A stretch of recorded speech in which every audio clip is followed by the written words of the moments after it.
adanya kepercayaan terhadap yang gaib, kudus, dan maha agung, dan pencipta alam semesta.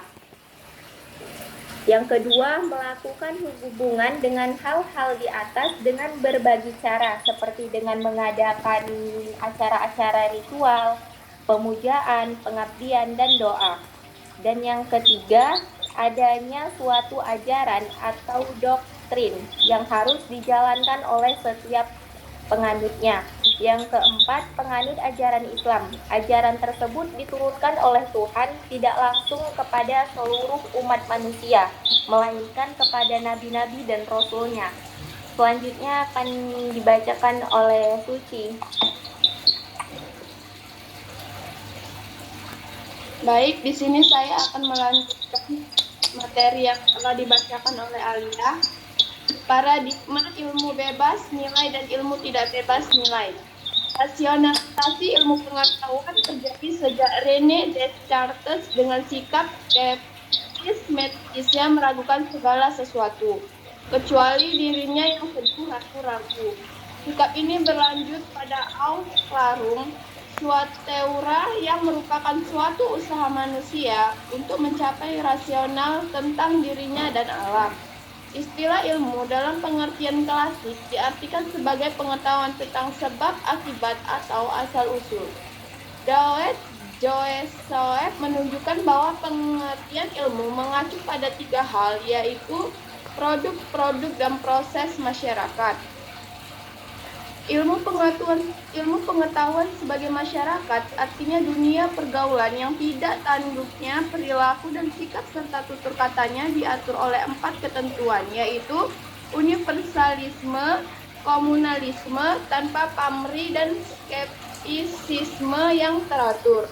Van Melsen mengemukakan beberapa ciri yang mendalami ilmu, yaitu yang satu, ilmu pengetahuan secara metodis harus mencapai sesuatu keseluruhan yang secara logis koheren. Yang kedua, ilmu pengetahuan tanpa pamrih karena erat kaitannya dengan tanggung jawab ilmuwan.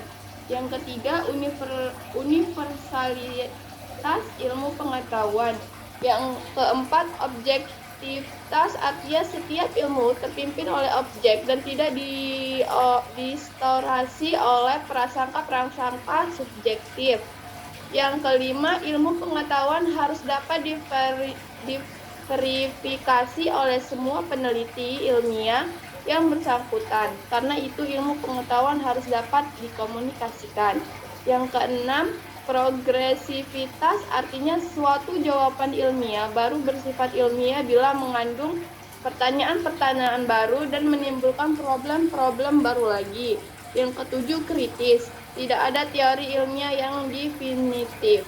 Selanjutnya akan dilanjutkan oleh Dinda. Baiklah, saya akan melanjutkan materi dari Suci, yaitu pengertian nilai.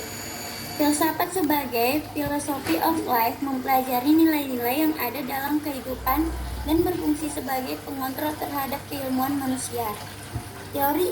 Teori nilai berfungsi mirip dengan agama yang menjadi pedoman kehidupan manusia. Dalam teori nilai terkandung tujuan bagaimana manusia mengalami kehidupan dan memberi makna terhadap kehidupan ini.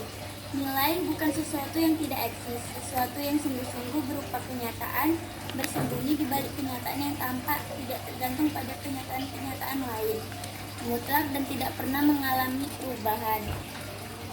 Yang kedua adalah paradigma ilmu. Paradigma ilmu bebas nilai. Ilmu bebas nilai dalam bahasa Inggris sering disebut dengan Calipari, yang menyatakan bahwa ilmu dan teknologi adalah bersifat otonom. Ilmu secara otonom tidak memiliki keterkaitan sama sekali dengan nilai. Bebas nilai berarti semua kegiatan terkait dengan penyelidikan ilmiah harus disandarkan pada hakikat ilmu. Ilmu menolak campur tangan faktor eksternal yang tidak secara hakiki menentukan ilmu itu sendiri. Paradigma ilmu tidak bebas nilai. Ilmu yang tidak bebas nilai memandang bahwa ilmu itu selalu terikat dengan nilai yang harus dikembangkan dengan mempertimbangkan aspek nilai. Perkembangan nilai tidak lepas dari nilai-nilai ekonomi, sosial, religius, dan nilai-nilai yang lainnya. Perlunya akhlak Islami dalam penerapan iptek.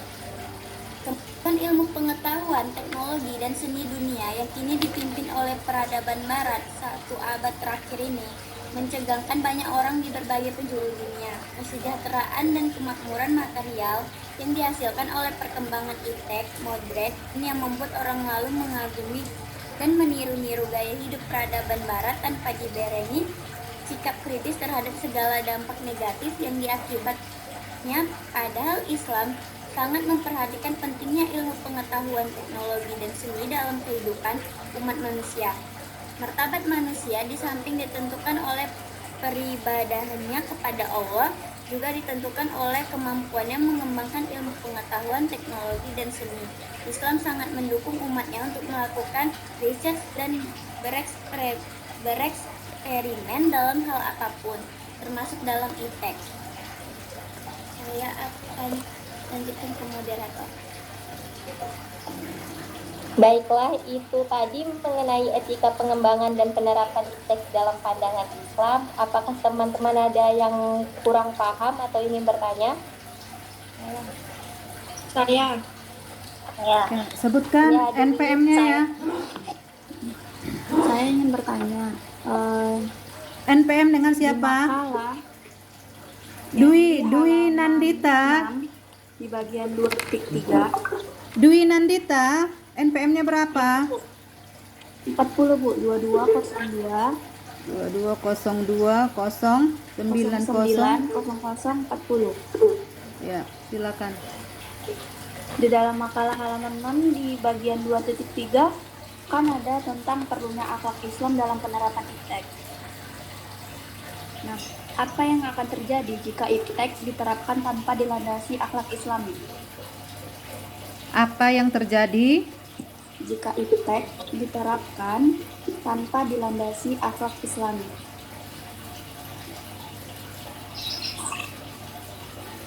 Oke. Lanjut. Terima kasih Bu. Selanjutnya Abel. Assalamualaikum warahmatullahi wabarakatuh. Waalaikumsalam warahmatullahi wabarakatuh. 2202090013. Saya ingin bertanya, apa yang melatar belakangi munculnya konsep integrasi dalam ilmu pengetahuan?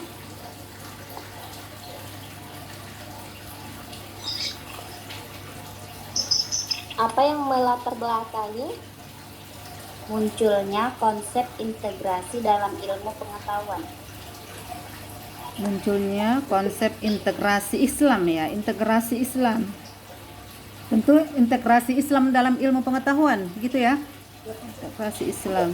Ada Islam ya? Iya Bu.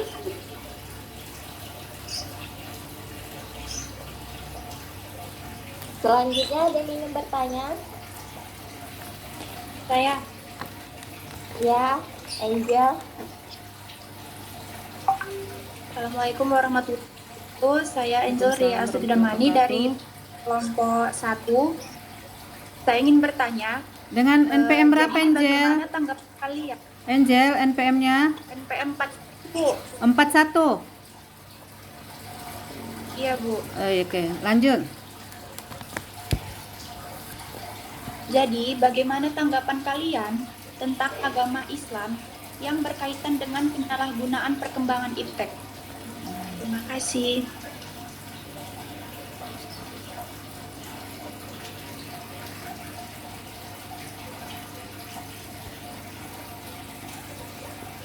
Baik, selanjutnya ada yang bertanya lagi? Mungkin 3 dulu, Alia. Oh ya Bu. Baik teman-teman, izinkan kami mencari jawaban teman-teman terlebih dahulu.